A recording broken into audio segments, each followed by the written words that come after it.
on prayer by Khalil Gibran.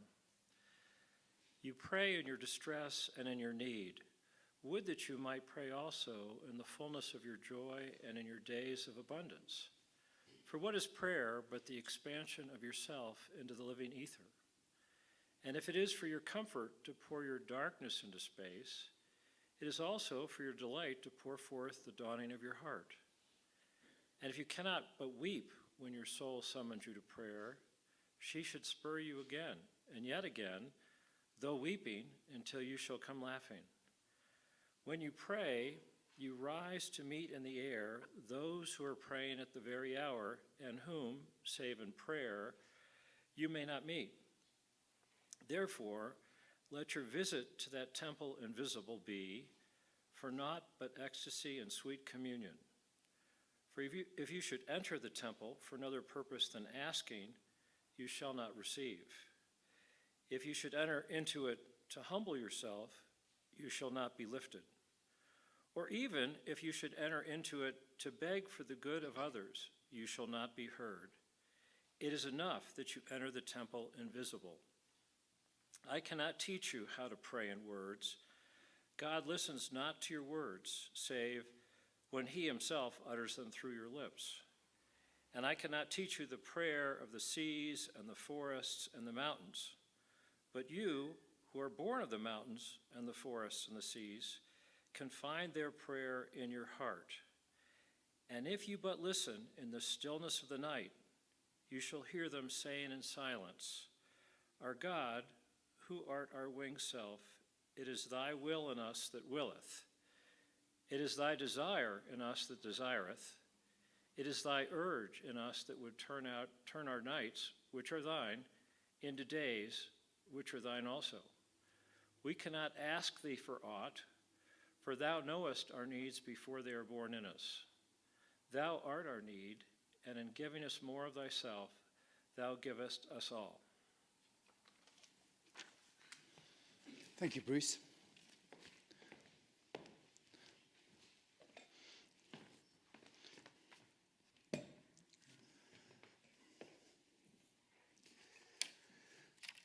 We've got quite a lot of a busy summer of Sundays in front of us. As I said, the monks are going to be here on the 7th of July. There's a Thomas Keating event with Cynthia on the 14th, the Bach cantatas on the 28th, the rededication on August the 4th, and so on. And so during the summer, what I've decided to do is an occasional series on the Lord's Prayer. And that means when I get a chance, throughout the summer, I'm going to come back to this at irregular Sundays. But I'm going to start this week, and we're going to have it this next week as well. You know, before I went away, I mentioned the Lord's Prayer in connection with the idea of worship. And that was Khalil Gibran talking about prayer. But when Jesus, spoke about prayer, he was absolutely specific. He said, and when you pray, do not be like hypocrites, for they love to pray standing in the synagogues and on the street corners to be seen by others. Truly, I tell you, they have received their reward in full. But when you pray, go into your room, close the door, and pray to your Father who is unseen. Then your Father who sees what is done in secret will reward you. And when you pray, do not keep babbling like pagans, for they think that they will be heard because of their many words. Do not be like them, for the Father knows what you need before you ask him, which is very similar to what Khalil Gibran was saying. He says, I will not hear unless and the Lord puts words into your mouth. This is then how you should pray. And he then gives us the Lord's Prayer. That's how it begins. He's completely specific. Go into your room. He's talking about a personal practice, which is what we advocate a lot here. He's saying, what's important is where the rubber hits the road is in that relationship with God, that personal practice. Now, the words that I use for the Lord's Prayer, I put on your service sheet. They're slightly different to the normal words of the Lord's Prayer. They were given to me by someone called John Petterville about 40 years ago, a translation. He was a biblical scholar. And these are the words that he uses. Father of us, the one who is in the heavens, hallowed be your nature. May your kingdom come, may your will be done, as in heaven, so on earth. Give us today our bread from above that gives our whole life meaning. Cancel our debts as we cancel the accounts of those indebted towards us, and let us not be led into temptation, but deliver us from evil. For the kingdom, the power, and the glory are yours, now and forever. Amen. Now, I've mentioned this before, but my spiritual practice began with that. That was how I actually started, just using those words about 40 years ago, just as a basis for a spiritual practice. And the reason why I think it's important is that they're not just, John Petterville said this to me, they're not just a set of words that you just mumble when you're in trouble or when you're in church or whenever. In fact, Jesus gave these words because they lead us. If you take them each in turn, these lines, they lead us step by step to a portal that opens to the kingdom of heaven. Attitudinally, if you align yourself to these sets of words, step by step, they will open a portal. Now, I've put a little graphic on your service sheet, which is from the film Stargate. And, you know, there are two people in it. Kurt Russell, who is of this parish, and James Spader have to get together a set of hieroglyphs. They have to find these, and they've put them in this sort of like circle, in a sort of NASA-like environment. And the moment they get them in the circle and they turn everything on, it goes, and this portal opens up.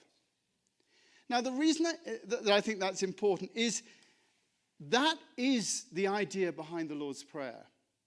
It is if you can attitudinally get yourself into that place using the words that he's given, the idea is that a portal opens up. You are in the perfect place to actually experience that universal consciousness, that universal mind, that larger self, whatever you like to call it. It is Jesus. It is the steps to enlightenment, which is the experience of the kingdom of heaven. And that's why they're there.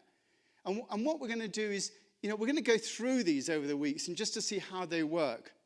But I've mentioned before, how it works in general. And I'm going to do it again this week. Those of you who heard before, you're just going to have to hear it again.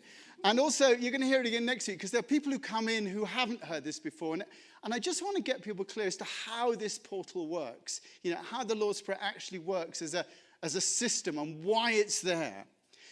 We're going to look at that first line today, Father of us. That's what today's message is going to be about. But Father of us, when you say that, you're acknowledging that there is an other in the universe. That the universe, there is something there that supports. There is something beyond ourselves. There is an other that we can relate to.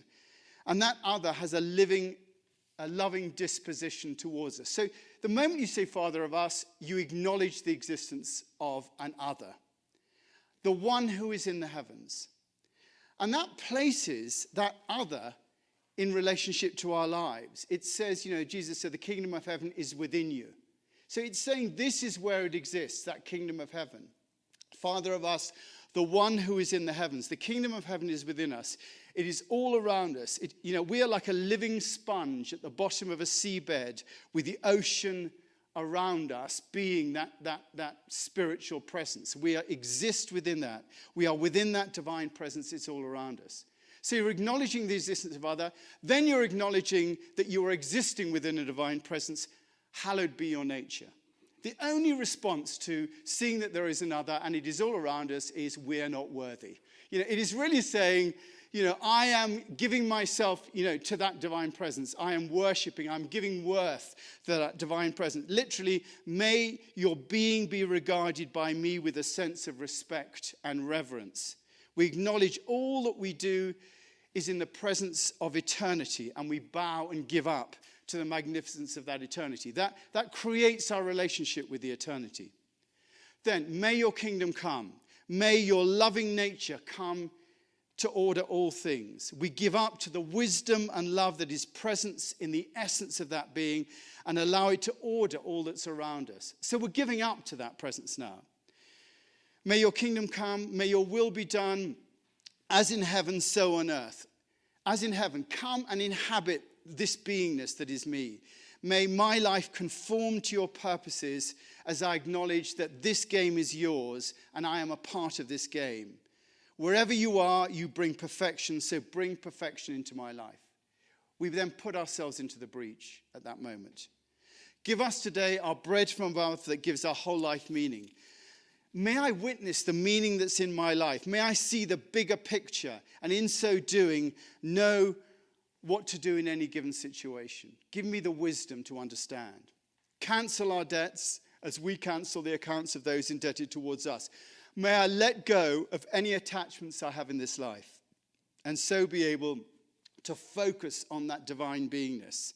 And in so doing, I let go of anything that I'm holding on regarding other people, any accounts that I'm holding with regard to other people. There's a letting go of outcome there. And let us not be led into temptation, but deliver us from evil. And may I not be put into situations where I feel I need to choose between your way and going my own way, so that I may not take myself and place myself in the position of power rather than naturally allow things to happen to me. And then in the traditional form, for the kingdom, the power, and the glory are yours. For everything that I participate with in this life comes from that divine nature. All power comes from that nature. And all thanks for anything I receive goes to that. Now and forever. In this moment, which lasts for eternity. In this now that lasts for eternity. So, if you're able to do it, as you go through that, the portal opens. Now, it may not sort of earth-shatteringly open immediately, but you are in the right place at that moment. And the purpose of the Lord's Prayer is to get you to that place where you're able to fully be present to that divine nature, now and forever, now and for eternity. At that moment, the veil opens. And that's how it works. And, as you can realize, it is a lifelong work to participate in that. That is a lifelong participation in that. And it happens all the time. This morning, I still say that Lord's Prayer. Every day, I still engage with it. And every day, something different is there. And something, sometimes I come to it with a problem. And a line will deal with the problem in a funny sort of way. So that is the context. I'll be repeating that context just so people, can come up to speed as it goes along. It's the overall picture. But I just today want to look at that first line, Father of us. Now, the first thing, that hits you in this modern situation is why not Mother of us? And the truth is, there's no reason why not. There's no reason why it should be Mother of us. It's just that in Jesus' day, this was the best way of describing the intimacy of the relationship with that divine nature he was talking about. Abba, he said. Not the band, but what we now translate as being daddy. It could have been mummy, but it wasn't. It could have been non-binary they. And if you're thinking about the Trinity, maybe that would have been more appropriate. But it doesn't really matter. I don't think it's helpful. I don't really think it's helpful to look at this in gender terms, which are both subjective and anthropocentric. They put the human side first. I just don't think it's helpful. The key here is not about who we're talking about, but the fact that we're talking about the existence of an other. That is what's important, the existence of the other. This first statement is the affirmation of the existence of other, that we are not alone. And that is incredibly important. I mean, most of us, they say that the biggest cause of mental illness is loneliness. That's right.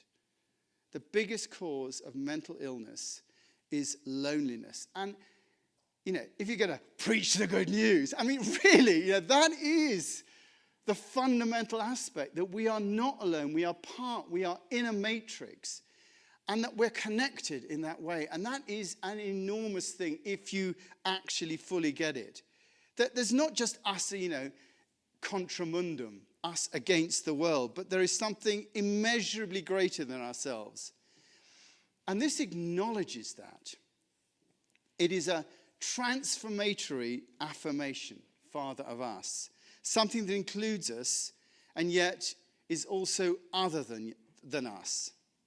And once you've said that, once you've said Father of us, you have to go beyond the materialist. That there's nothing but atoms, that it's all random and chance, the selfish gene, that worldview of life. That takes you beyond that. You cannot say Father of us and inhabit that worldview. It takes you to a worldview that acknowledges the existence of something beyond ourselves. What it is, we're not talking about. What that other is, we're not saying. That it is, we are saying. As William Goldman puts it in his translation of the Cloud of Unknowing, which I used a few weeks ago, the author speaks in the Cloud of Unknowing of steps to enlightenment. And the first step is the rejection of all thoughts about what I am and what God is, in order to be conscious only that I am and that God is. The difference between what I am, which is where you're trying to think about, is it a man or is it a woman?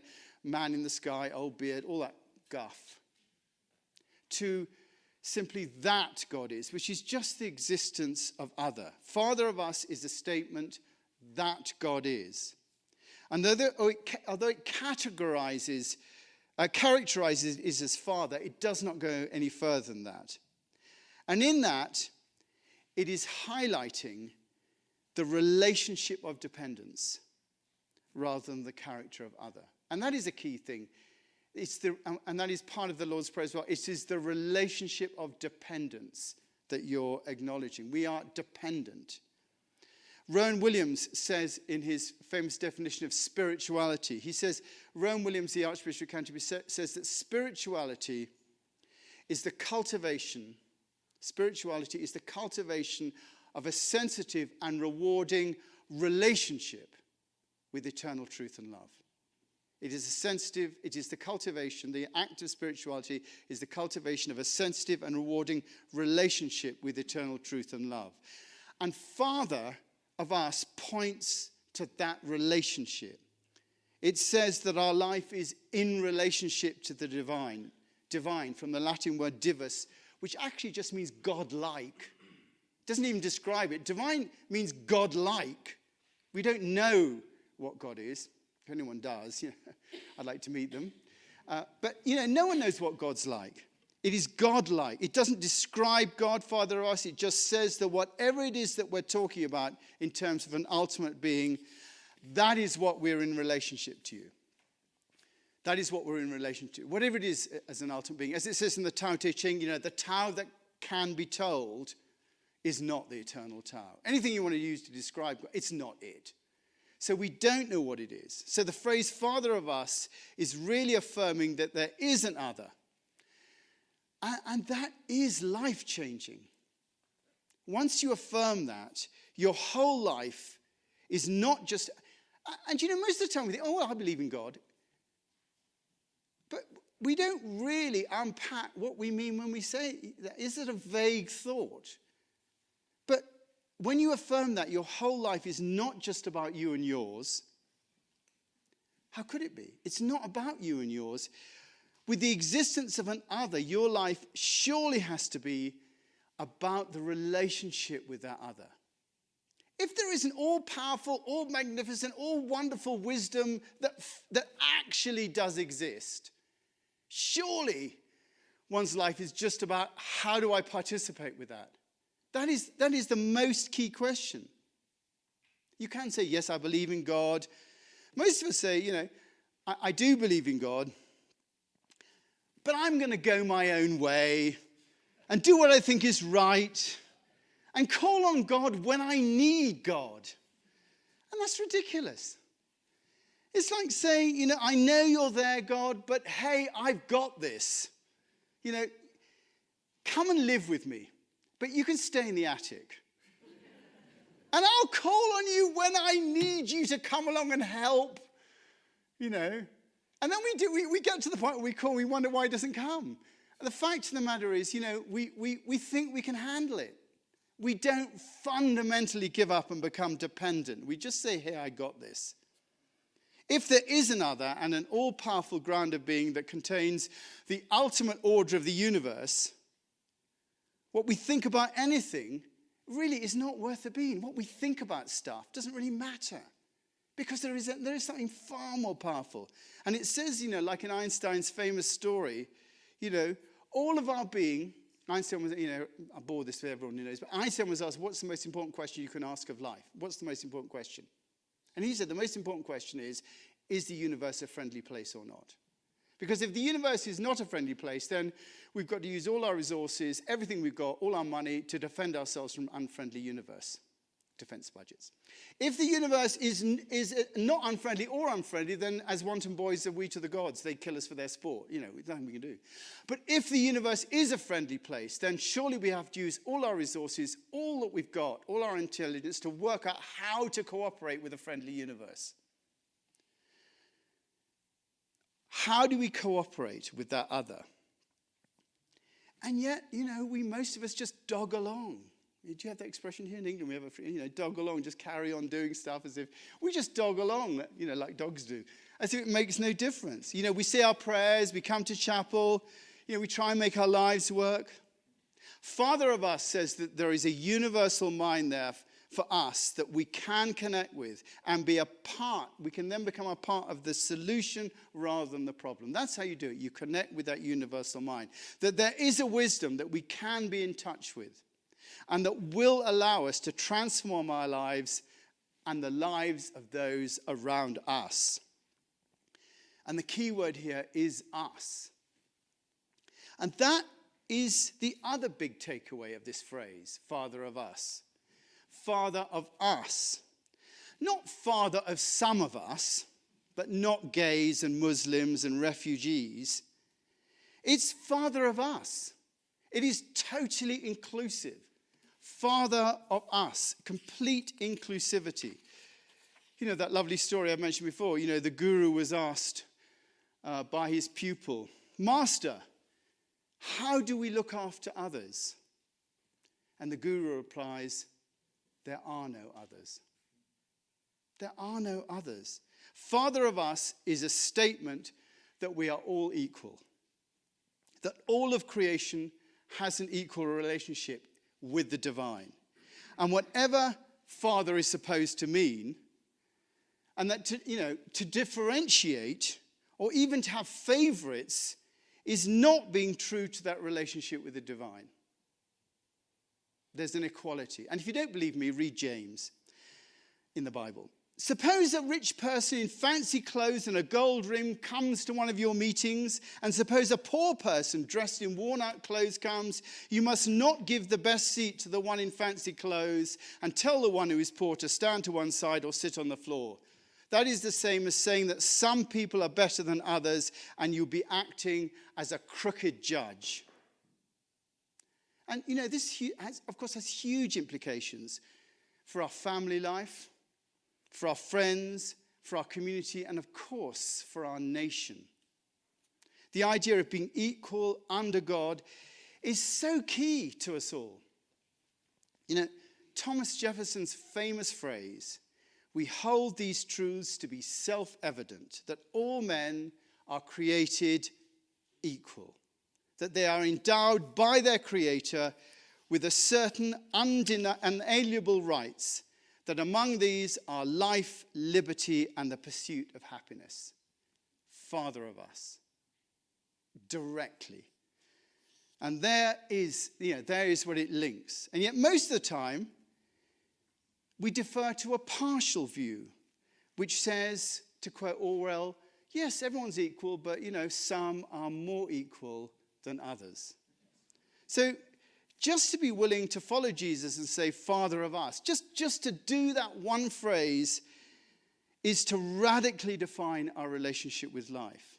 And once you do both of those things, your life will never be the same if you're living true to that acclamation, Father of us. If you're living true to that acclamation, your life will change. Then your life will be focused on cooperating with that universal mind and realizing the brotherhood and sisterhood that we all share. In other words, Jesus' two great commandments. Love the Lord your God with all your heart, all your mind, all your soul, and love your neighbor as yourself. See, it all fits together if you look at it. And that's how we're asked to live our lives. Because, as Khalil Gibran said, prayer is not just asking God for things, but prayer is reminding ourselves of our place within the nature of things so that we can live our lives appropriately. Prayer is reminding ourselves of our place within the nature of things so that we can live our lives appropriately. And it is us that we're talking to. And God speaks through us in the truth of our words. Amen. So let's try a bit of that. Have a bit of praying, shall we? Now we're going to talk to God and tell him to do things. No. Let's just open our hearts. And really what we're doing when we pray is, we're going into our room, we're opening our hearts, and we're really saying, may I be appropriate to my life? May I be appropriate to my circumstances? May I be appropriate? May my country be appropriate to our circumstances? May we be appropriate to the homelessness that exists in our country? May we be appropriate to those without food, to those who are in prison, to those who are in war zones, to those in oppressive regimes. May we be appropriate to those who are suffering, those who cannot help themselves. May the truth of the divine nature act through us. And we especially remember and think of those in our community who are not well.